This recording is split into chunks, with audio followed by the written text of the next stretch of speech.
एक लड़की की जिंदगी में एक घोस्ट आता है जो उसकी पूरी लाइफ बदल के रख देता है। शुरू में वो उससे छुटकारा पाना चाहती है, पर जब कहानी आगे बढ़ती है तो कई चौंकाने वाली चीजें सामने आती है। फिल्म की शुरुआत में कई गुंडे मिलकर एक आदमी को मारने की कोशिश कर रहे होते हैं, पर वो अकेला इन पर भारी पड़ता है। एक एक करके सबको धूल चटाने के बाद जब उसे लगता है कि अब कोई भी नहीं बचा है, तब वो शांति से एक जगह बैठ जाता है और तभी पीछे से कोई गोली चला के उसे मार डालता है। जिसके बाद उसकी बॉडी को वहाँ से हटाकर पूरी जगह की सफाई करके सारे सबूत मिटा दिए जाते हैं। इन सब में जो गोली उसे लगी थी उसका खोल वहीं पर पड़ा रह जाता है और ये खोल गलियों सड़कों पर ठोकरे खाते हुए शहर तक पहुँच जाता है। वहीं एक कॉलेज की लड़की भूमिका को दिखाया जाता है जो पार्ट टाइम रेस्टोरेंट में काम करती है, पर असल में वो एक इन्फ्लुएंसर बनना चाहती है और इसके लिए वो कतायमा नाम के एक सोशल मीडिया स्टार से मिलने जाती है। भूमिका उसे बताती है कि वो भी उसी की तरह कंटेंट क्रिएटर बनना चाहती है, पर कतायमा उसकी बातें अवॉइड करता है और उसे नशा करने के लिए कहता है। भूमिका नशे के लिए साफ मना करती है। वो बस कैसे भी करके उससे अपना काम निकलवाना चाहती है, पर वो आदमी तो लगातार पीते ही जाता है। उसके चक्कर में वो अपनी लास्ट ट्रेन भी निकाल देती है। पूरी रात इसी बार में पीने के बाद सुबह दोनों वहाँ से निकलते हैं। सारी रात कतायमा बस फालतू की बातें ही करता रहा। भूमिका को उससे मिलने का कोई फायदा नहीं होता।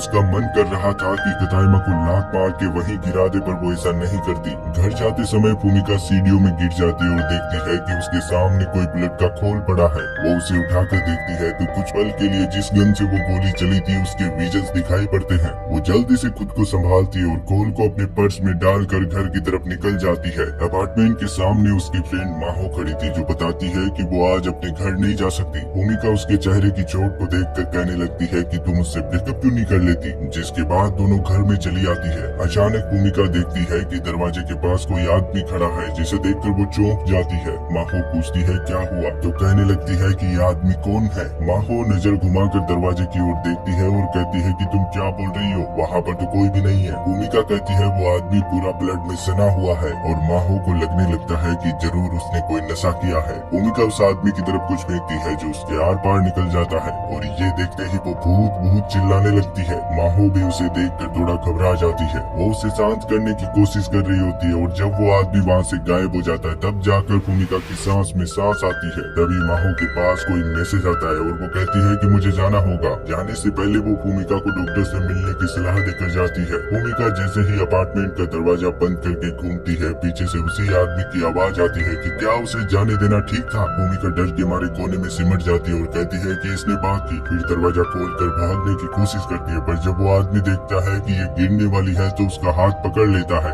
लेकिन गिर तो वो फिर भी जाती है क्योंकि हाथ थामते ही वो भूत उसकी बॉडी में घुस गया था। और कमाल की बात तो ये थी कि दोनों आपस में बात भी कर पा रहे थे, साथ ही एक ही बॉडी को दोनों कंट्रोल भी कर रहे थे। भूमिका कहती है कि मेरी बॉडी से बाहर निकलो, तो भूत कहने लगता है कि देखो बात यह है कि मैं पहली बार भूत बना हूँ तो मुझे इस प्रोसेस का इतना पता नहीं है। भूमिका कहती है मैं कुछ नहीं जानती, मेरी बॉडी से बाहर निकलो। भूत कहता है ठीक है, आज के लिए इतना काफी है, और वो उसकी बॉडी से बाहर निकल जाता है। अब उसे लगता है कि भूत चला गया और गॉड का शुक्रिया करती है कि वो अब भी जिंदा है, पर तभी वो उसके सामने आकर कहने लगता है कि किसी की बॉडी में घुसना जितना मैंने सोचा था उतना भी अच्छा नहीं था। और भूमिका चिल्लाते हुए भागती है कि ये अभी तक यहीं पर है। भागते हुए सोचती है कि क्या उसे पुलिस को कॉल करना चाहिए, पर सीढ़ियों से उतरते ही वो घोस्ट उसके सामने फिर से आ जाता है, क्योंकि जब भी वो उससे 15 मीटर के रेडियस से दूर जाती है तो घोस्ट अपने आप ही टेलीपोर्ट होकर उसके सामने चला आता है। वो यहाँ से भी भाग जाती है और भागते भागते एक गली में माहो को देखती है, जिसका बॉयफ्रेंड उससे पैसे मांग रहा था और उसे चोट पहुँचाने की कोशिश कर रहा था। भूमिका उसके बॉयफ्रेंड से इसके बारे में पूछती है तो कहने लगता है कि तुम हमारे मामले से दूर रहो, जिसके बाद वो माहो को लेकर जाने लगता है और माहो भी चुपचाप उसके साथ चली जाती है। तभी वो भूत आकर पूछने लगता है कि क्या तुम उसे पनिश करना चाहती हो। भूमिका डर तो जाती है, पर इस बार वो डर के भागती नहीं। भूत कहता है तुम्हें पावर चाहिए तो मेरे हाथ को थामो, पर भूमिका उसे मना करती है और दोबारा अपनी बॉडी का कंट्रोल उसे नहीं देना चाहती। भूत कहता है तुमने माहो की चोट को देखा था ना, क्या तुम उसकी हेल्प नहीं करना चाहती। और तभी वो देखती है कि माहो का बॉयफ्रेंड उसके साथ फिर से बदसलूकी करने लगा है, और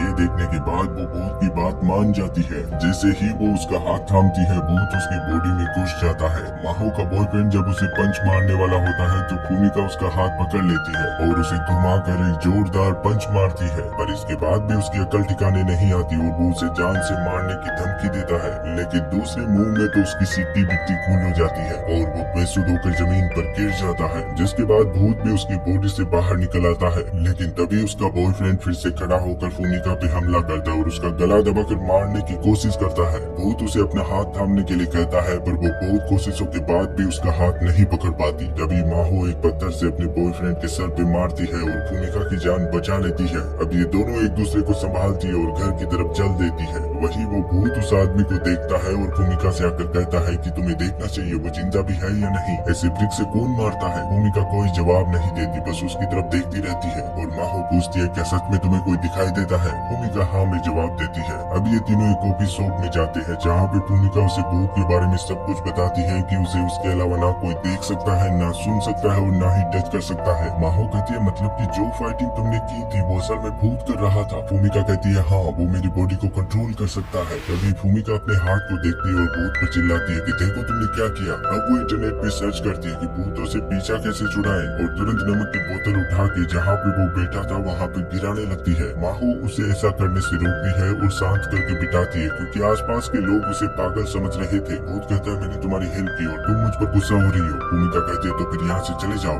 भूत कहता है ये इतना भी आसान नहीं है, याद है तुमने वो गोली का खोल उठाया था, मुझे लगता है मेरी मौत जिस गोली से हुई है ये उसी का था। वो जल्दी से अपनी पॉकेट से कारतूस निकालती है और छिटक कर फेंकते हुए कहती है कि मुझे नहीं पता था कि ये गन से निकली गोली का है। भूत बताता है कि उसे कुछ भी याद नहीं कि वो कैसे मरा, पर शायद वो इसी गोली से मरा था, इसीलिए जब भूमिका ने उसे उठाया तो वो उसके साथ जुड़ गया। भूमिका हैरान होती है कि उसका मर्डर हुआ था और वो भूत अपने बारे में बताने लगता है कि उसका नाम कूडो है, मरने से पहले वो एक हिटमैन था। ये सुनकर तो भूमिका की सिट्टी बिट्टी खुल हो जाती है। कूडो बताता है कि वो किसी संस्था के लिए काम करता था और शायद उसी संस्था के किसी ग्रुप ने उसको मारा है, तो जब तक वो अपनी मौत का बदला नहीं लेता तब तक उसकी मुक्ति नहीं होगी। कूडो कहता है कि हम दोनों मिलकर उनको चुन चुन के मारेंगे, बस तुम मेरी हेल्प करना। और भूमिका जो उसकी बातों से पूरी शौक में थी साफ साफ मना करके जल्दी से यहाँ से निकल जाती है। भूमिका माहो को बताती है कि उसे किसी हिटमैन के बदले में कोई दिलचस्पी नहीं है और अब से वो कूडो को इग्नोर करने का फैसला करती है। कूडो कहता है अच्छा होता कि वो कारतूस तुम्हें ना मिलकर किसी सोल्जर को मिल जाता। भूमिका माहो को एक अलार्म देती है और कहती है कि अगर वो आदमी दोबारा दिखे तो मुझे कॉल करना और पुलिस को बताना मत भूलना। जिसके बाद वो उसे बाय बोलकर चली जाती है। अब वो एक चर्च की तरफ जाती है और उस कारतूस को वहीं फेंक कर कोर्ट से कहती है कि उसका कूडो से पीछा छूट जाए। कूडो बताता है कि वो इसमें एक्सपर्ट तो नहीं है पर उसे नहीं लगता कि ये इस तरह काम करता है। तभी भूमिका के पास कताइमा का मैसेज आता है जो एक नरुमी नाम के लड़के के साथ था, जिसे देखकर वो काफी एक्साइटेड हो जाती है। कूडो पूछता है कि ये नरुमी कौन है और तुम इसे देखकर इतनी एक्साइटेड क्यों हो। भूमिका बताती है कि ये सोशल मीडिया स्टार है, इसके पास 70,000 से भी ज्यादा फॉलोवर्स है। कूडो भी उसकी फोटो देखता है। वो चौंकते हुए कहता है कि ये नरुमी तो अच्छा आदमी नहीं है। भूमिका पूछती है तुम्हें कैसे पता, पर कूडो सब भूल गया था, उसे कुछ भी याद नहीं था और भूमिका उसकी बातों को इग्नोर करके चली जाती है। वो उसी बार में जाती है जहाँ पर कदाइमा और नरुमी पार्टी कर रहे थे और वो भी उनके साथ पीने बैठ जाती है। जल्दी उसे एहसास होता है कि वो दोनों उसको छूने की कोशिश कर रहे हैं और अब उसका सर घूमने लगा था। वो कहती है मुझे ठीक नहीं लग रहा, अब शायद मुझे घर जाना चाहिए और काउंटर पे पैसे देकर जाने लगती है, पर वो ठीक से चल भी नहीं पाती। उसे एहसास होता है कि इन दोनों ने उसकी ड्रिंक में कुछ मिलाया है। कदाइमा और नरुमी आपस में बातें कर रहे होते हैं कि हमने सोचा भी नहीं था कि ये ड्रग्स इतना जल्दी काम करेगा। और तभी भूमिका खड़ी होकर गुस्से में उन दोनों को देखते हुए कूडो से कहती है कि तुम्हारा शुक्रिया मुझे बताने के लिए कि ये दोनों मुझे ड्रग्स दे रहे थे। एक्चुअली हुआ यूँ था कि उस समय कूडो को याद आ गया था और उसने भूमिका को बताया कि नरुमी और कताइमा लड़कियों को ड्रग्स देते हैं और फिर उनका फायदा उठाते हैं और इनके बारे में वो इसलिए जानता है क्योंकि कूडो जिस संस्था के लिए काम करता था वो ऐसी पिल्स बनाती है और उसने कई बार इन दोनों को वहाँ से पिल्स खरीदते देखा था। भूमिका उसकी बातों का विश्वास तो नहीं करती पर वो कोई भी रिस्क नहीं लेना चाहती, इसलिए वो कूडो से कहती है कि अगर ये सच हुआ तो मैं उनकी हड्डियां तोड़ दूंगी। कूडो पूछता है पर तुम भला ये कैसे कर पाओगी और वो कहती है कि मैं तुम्हें अपनी बॉडी में आने दूंगी। कूडो कहता है पर मैं तुम्हारी हेल्प क्यों करूँ। भूमिका कहती है इसके बाद मैं भी तुम्हारी हेल्प करूंगी। कूडो कहता है ठीक है, पर मुझे लगता है कि बारटेंडर और स्टाफ भी उनसे मिले हुए हैं और होता भी बिल्कुल ऐसा ही है। पर बारटेंडर जब उसकी ड्रिंक में ड्रग्स मिलाता है तो कूडो उसे बता देता है। भूमिका उन दोनों से कहती है कि मुझे पता है तुम लोगों ने मेरी ड्रिंक में ड्रग्स मिलाया है, चुपचाप खुद को पुलिस के हवाले कर दो नहीं तो अच्छा नहीं होगा। पर वो दोनों उस पर हंसने लगते हैं और बताते हैं कि पुलिस उनका कुछ नहीं बिगाड़ सकती। जिसके बाद भूमिका कूडो के साथ कनेक्ट होती है और कहने लगती है कि अब पछताने के लिए बहुत देर हो चुकी है। कताइमा उसका मजाक उड़ाता है इसलिए वो सबसे पहले उसी की छुट्टी करती है। बिल्कुल किसी प्रोफेशनल फाइटर की तरह एक एक करके सबको पीट कर उनका पूरा हाल बना देती है। पर इसी फाइट में जो बारटेंडर था वो मारा जाता है और भूमिका डर के मारे रोने लग जाती है। कूडो को समझ नहीं आता कि वो उसे शांत कैसे करे और वो कहता है कि चिंता मत करो, मैं तुम्हें जेल नहीं जाने दूंगा। वो बताता है कि हमें इन सब को खत्म करके सारे सबूत मिटा लुटाने होंगे। और ये बिल्कुल भी गलत नहीं है, क्योंकि ये सभी लोग बुरे इंसान हैं। पता नहीं कितनी लड़कियों की जिंदगी बर्बाद कर चुके हैं, लेकिन ये सब करने के लिए हमें किसी को बुलाना होगा जो मेरी संस्था में ही काम करता है। वो अच्छा आदमी तो नहीं है, पर हमारा काम बन जाएगा। कूडो नंबर बताता है और भूमिका उस आदमी को कॉल करके बताती है कि वो कूडो को जानती है और जल्द से जल्द उसे यहाँ आ जाने के लिए कहती है। थोड़ी देर में कागेरा नाम का एक हिटमैन आता है और भूमिका से पूछता है कि क्या वो अकेली है, कूडो कहाँ पे है। तो भूमिका बताने लगती है कि कूडो घोस्ट बन चुका है और बस उसे ही दिखाई देता है। पर कागेरा बिल्कुल सीरियस होता है, उसे भूमिका की बातें मजाक लगती है। वो चाकू निकाल कर उसकी ओर बढ़ने लगता है। कूडो घबराते हुए कहता है कि वो तुम्हें मारने से पहले एक बार भी नहीं सोचेगा। वो जल्दी से उसकी बॉडी में घुस के एक ही मुंह में उसी का चाकू उसी की ओर तान देता है और कहता है कि तुम अब भी मुझे हरा नहीं सकते। कागेरा समझ जाता है कि ये तो सिर्फ कूडो ही कर सकता है,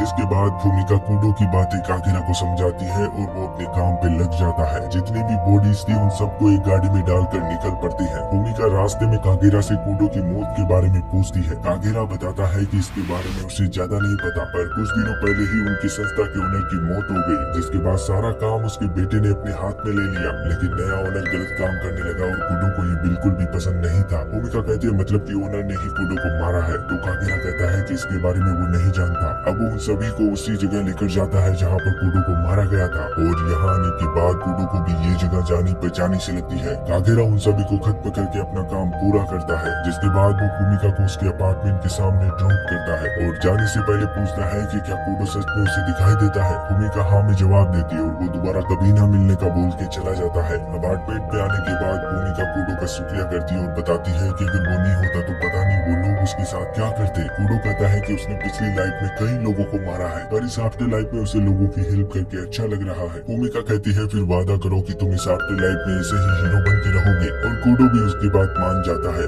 जिसके बाद भूमिका सो जाती है क्योंकि वो काफी थक चुकी थी। वहीं इधर कूडो की संस्था को दिखाया जाता है। उसका नया लीडर जो ओनर बनते ही गलत काम करने लगा था, टेंशन में होता है कि कूडो मरा भी है या नहीं। तभी वहाँ पर कागेरा आता है और बताता है कि कूडो के बारे में बात करनी है। ओनर पूछता है क्या तुम्हारे पास उसका कॉल आया था। कागेरा बताता है कि कूडो का भूत एक कॉलेज की लड़की को अपने वश में करके रखा है। ओनर को उसकी बातों में विश्वास तो नहीं होता, पर फिर भी वो अपने कुछ हिटमैन्स को सच्चाई का पता लगाने के लिए भेज देता है। कागेरा उसे वार्निंग देता है कि नॉर्मल गुंडों को मत भेजना, कोई भी नहीं बचेगा। ओनर को उसकी बातें मजाक लगती है और कागेरा उसे तरस भरी नजरों से देखता है। थोड़ी ही देर में गुंडे भूमिका के अपार्टमेंट तक पहुंच जाते हैं। खतरे का एहसास होते ही कूडो जल्दी से भूमिका को जगाता है। पैरों की आवाज सुनकर वो समझ जाता है कि 4 लोग उन्हीं की तरफ आ रहे हैं। जैसे ही डोर से आवाज आती है वो तुरंत भूमिका को हाथ थामने के लिए कहता है। अब चारों में से एक गुंडा अंदर आता है, जिसे कूडो बड़ी आसानी से अपने बस में करके उसकी गन बाकी तीनों की तरफ तान देता है। इन गुंडों का लीडर बाहर से देखता है कि अपार्टमेंट में गोलियां चल रही है। वो अंदर जाकर देखता है तो उसके चारों साथी वहाँ पर घायल पड़े थे। बालकनी से नीचे देखता है तो वो लड़की भाग रही थी। भूमिका भागते हुए उसी जगह पहुँच जाती है जहाँ पर कूडो मरा था। और कमाल की बात तो ये थी कि यहाँ पर कागेरा पहले से मौजूद था। कागेरा बताता है कि उसी ने सबको भूमिका के बारे में खबर दी थी। ये सुनकर कूडो उस पर काफी गुस्सा होता है। भूमिका कहती है तुम्हारी वजह से मेरे अपार्टमेंट की हालत बिगड़ चुकी है, अब तुम ही उसको ठीक करके दोगे। जब कागेरा भूमिका पे गन तान देता है तो कूडो तुरंत उसकी बॉडी में घुस के कागेरा की गन छीन कर उसे खोल कर फेंक देता है। अब इन दोनों के बीच में फाइट होती है और कागेरा बड़ी चालाकी से गन उठाकर उसे शूट करना चाहता है, पर कूडो फिर से गन छीन कर उसी पे तान देता है। और जैसे ही वो गन पॉइंट करता है उसे सब याद आने लगता है कि वो कैसे मरा था। कागेरा बताता है कि हाँ मैंने ही तुम्हें मारा है। कूडो पूछता है तुमने ऐसा क्यों किया। कागेरा बताता है कि जब नया ओनर बना तो हम लोग उसके खिलाफ थे, पर बाद में तुमने बिना बताए अपनी जॉब छोड़ दी और हमारे विद्रोह की आग वहीं पर बुझ गई। जिसके बाद नए ओनर ने तुम्हें मारने के ऑर्डर्स दिए और मुझे मारना पड़ा, नहीं तो वो लोग मुझे भी नहीं छोड़ते। वही कूडो को याद आता है कि जब कागेरा उसे मारने आया था तो उसने भागने का मौका दिया था, पर कूडो अपनी लाइफ से तंग आ चुका था और उसी ने कागेरा को उसे मार देने के लिए कहा था। कागेरा रोने लग जाता है क्योंकि वो भी अपनी लाइफ से तंग आ चुका था। वहीं इधर ओनर काफी गुस्से में होता है कि एक मामूली सी लड़की प्रोफेशनल फाइटर्स को चकमा देके भाग गई। उसके गुंडे बताते हैं कि उसके मुंह किसी नॉर्मल इंसान के नहीं थे, जरूर उसमें कूडो की आत्मा है। इधर कागेरा कहता है कि तुम्हें शहर छोड़कर जाना होगा, वो लोग तुम्हारा पीछा नहीं छोड़ेंगे। और भूमिका बताती है कि क्यों ना हम ओनर को ही खत्म कर दे, इससे पूरी संस्था ही बंद हो जाएगी। फिर ना तुम्हें कोई खतरा होगा ना मुझे, और सबसे बड़ी बात कूडो को भी मुक्ति मिल जाएगी। पर कागेरा उसकी बात पर राजी नहीं होता क्योंकि इस गाँव में बहुत खतरा है और भूमिका की जान भी जा सकती है। भूमिका गुस्से में कहती है है कि ये वो खुद के लिए करेगी, उसे किसी के आने या ना आने से कोई फर्क नहीं पड़ता। उनकी वजह से उसका पूरा अपार्टमेंट बर्बाद हो गया और अब वो संस्था के ओनर को नहीं छोड़ने वाली। जिसके बाद वो कूडो को लेकर यहाँ से चली जाती है। थोड़ी देर में कागिरा कार लेकर इनके पास आता है और कहता है कि ठीक है, अगर तुम्हें मरना ही है तो मैं भी तुम्हारे साथ हूँ। अब ये तीनों संस्था के बाहर पहुँच जाते हैं। कागिरा पहले अंदर जाता है ताकि कितने गुंडे कहाँ पर है उनकी लोकेशन का पता लगा सके, और फूमिका कूडो के साथ हथियारों के गोदाम की तरफ जाती है। कूडो आगे रहता है और फूमिका को अलर्ट करता रहता है क्योंकि उसे कोई नहीं देख सकता पर वो तो सबको देख सकता है। इस तरह दोनों हथियारों के गोदाम में पहुंच जाते हैं और जरूरत के सारे हथियार लेकर कागिरा को इन्फॉर्म करते हैं और वो भी इनके साथ मिल जाता है। अब कूडो फूमिका की बॉडी में घुस जाता है और गुंडों पर हमला करते हैं। यहाँ पर एक जोरदार शूट आउट होता है जिसमें लगभग सभी गुंडे मारे जाते हैं। लास्ट में ओनर बचता है और कूडो उसके दोनों पैरों पर गोली मार के घुटनों के बल बिठा देता है। फूमिका ओनर से कहती है कि मुझे मेरे अपार्टमेंट के पैसे चाहिए। ओनर कहता है क्या मतलब, एक अपार्टमेंट के लिए तुमने मेरे पूरे एम्पायर की बैंड बजा दी। पर असल में फूमिका ने ये सब कूडो को मुक्ति दिलवाने के लिए किया था। जिसके बाद कागेरा ओनर को खत्म कर देता है। फूमिका खुश होती है कि सब खत्म हो गया और साथ ही उसे काफी पेन भी हो रहा था क्योंकि उसकी बॉडी के सारे अंजर पंजर हिल चुके थे। अब वो लंगड़ाते हुए घर की तरफ चल देती है और साथ ही कूडो का हर एक चीज के लिए शुक्रिया करती है। तभी देखती है कि कूडो उसके पीछे नहीं है। कागेरा पूछता है कूडो ने क्या बोला, तो कहने लगती है कि शायद वो चला गया। ये सुनकर कागेरा काफी खुश होता है। कागेरा कहता है कि मैं तुम्हारे अपार्टमेंट का खर्चा दे दूंगा, जिसके बाद हम कभी नहीं मिलेंगे। फूमिका उसका शुक्रिया करके अपने घर की तरफ निकल जाती है। कुछ दिनों बाद हम देखते हैं कि फूमिका जब सीढ़ियों से गुजरती है तो उसे वही कारतूस फिर से मिलता है, जिसे देखकर उसके चेहरे पे मुस्कान आ जाती है। वो उसे अपने पर्स में ये सोच कर रख लेती है कि क्या पता कूडो उससे मिलने दोबारा आ जाए। और इसी के साथ ये फिल्म यहीं पर खत्म हो जाती है। अगर वीडियो पसंद आई हो तो एक लाइक जरूर करें और हमारे चैनल को सब्सक्राइब करना ना भूलें। आपके सपोर्ट से ही हम